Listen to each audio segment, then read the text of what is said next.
So I'm helping one of the local universities with the electrical setup of an air quality control trailer. And I wasn't home last night, so apparently the trailer was dropped off here last night at my house. So I'm gonna take a look at it and see what this trailer looks like, and more importantly what the battery look like.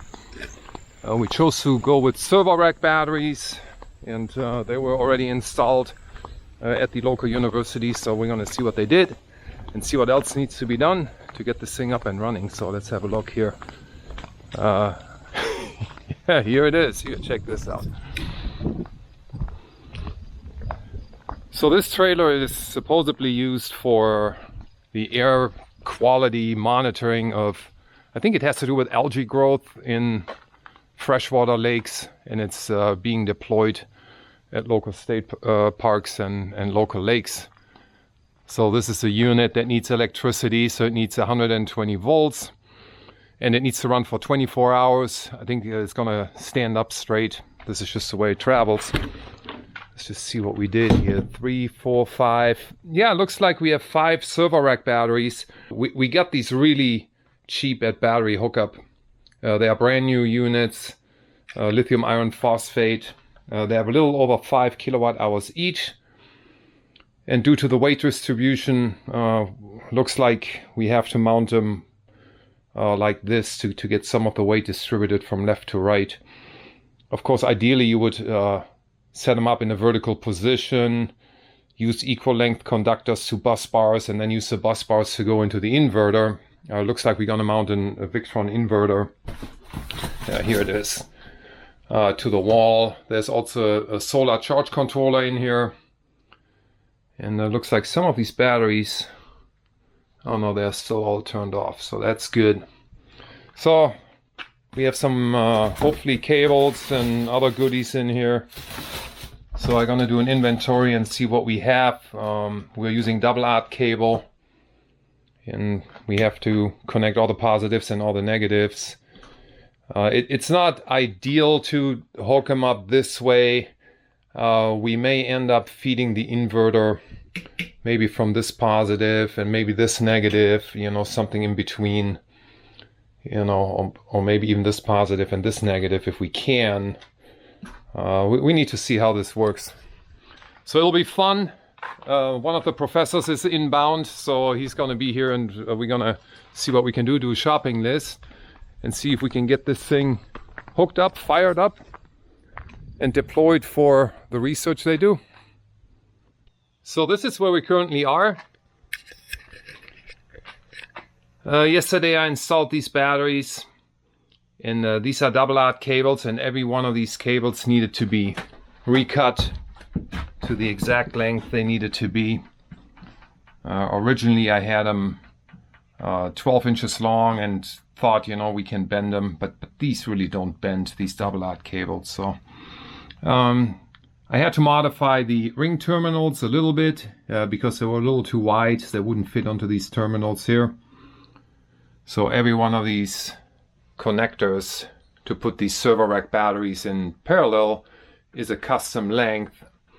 And they have a little bit of play, extra length due to vibrations. I just want to make sure this is not going to put any strain onto the double crimped terminals here. So the batteries woke up just fine. There's a DC fuse right here, so that's being turned on, and there's just an on and off switch, and then the display welcomes you, and you know, it goes through its thing. The state of charge lights here currently display 3 LEDs out of 4 on all these batteries. These batteries are really nice, and we got a really good deal on them at battery hookup. Brand new, never used, and no issues at all. So all fired up. So in order to keep these batteries halfway balanced, I decided to put the negative terminal on this side of the bank, and then put the positive terminal on the opposite side to force these batteries to stay halfway within balance. And I think it's gonna work just fine. So the Victron inverter, of course, you know, no issue here, you know, fires right up. The batteries are currently reading 53 volts. I did an amp reading yesterday with a clamp meter on the positive side. We hooked up the unit on the roof, the air testing unit, and it was drawing 7.1 amps at 120 volts AC. And so that's good. Quadruple outlet here. This goes to the roof. The actual outlet for the air monitoring unit is on top of the trailer. Let me show you what that looks like. The unit is currently extended in the operational mode because it rained last night. And here you can see we just put a waterproof AC outlet right here so the unit can plug in and operate. So far I'm pretty happy. What I'm going to do today is we have a solar charge controller. Of course it's Victron as well, so I'm gonna mount that onto the cement board. And we have an AC input over here, which I'm not too happy with at this time, but I'm gonna hook it up. I'm going to use Romax in 3/4 inch conduit. The plug is a 50 amp plug. I'm not really happy with this. I wish I had a NEMA 1430 in here with 4 prongs, and it's a little more common than this particular hookup. I can't even find a plug for it locally, so apparently it's a mail order thing. And I don't need 50 amps, we only need 20 amps. So NEMA 1420 or 1430 would be best, and it's a common household item that a lot of people use for generators to hook into their houses.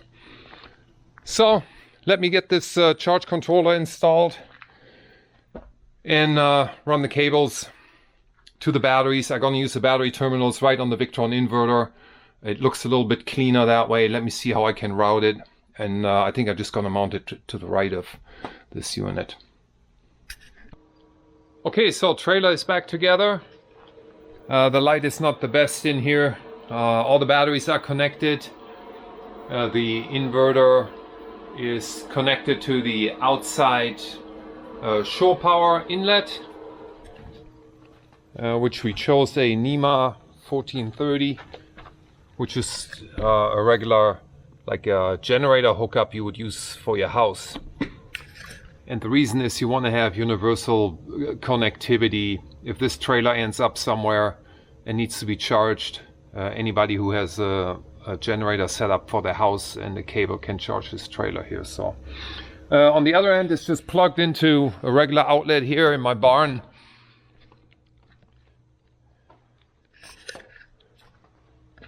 And it's been charging for a couple of hours now. The fan is running on the inverter. It's currently at bulk charge as expected. And the charger is putting out, come here,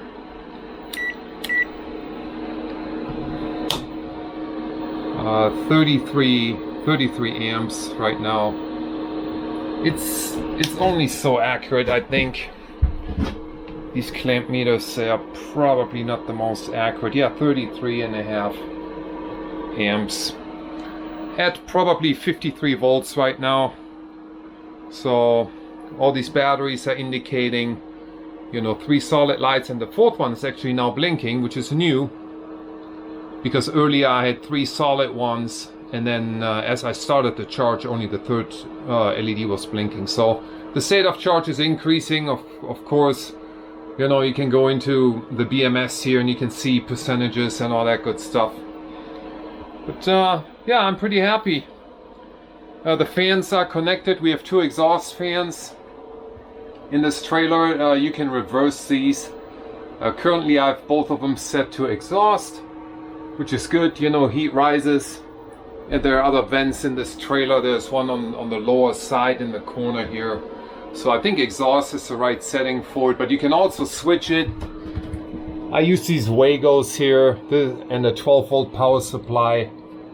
So if you want to switch one or both fans, you can just switch them around. You know, maybe you want one blowing cold air in and the other one exhausting the warm air, you know, as this trailer operates.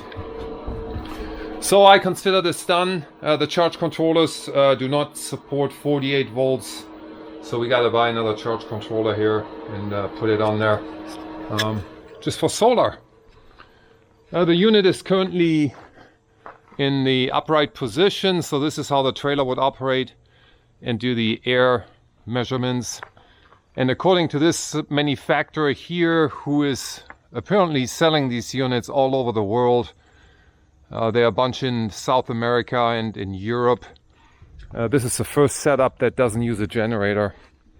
So the first battery powered setup, you can see the power outlet up there that we installed. So pretty happy. I consider this done. One of the guys from the university is going to pick it up here shortly, and then it's out of my hair. On to the next project. That's all I have for you today, and I'll see you guys on the next one.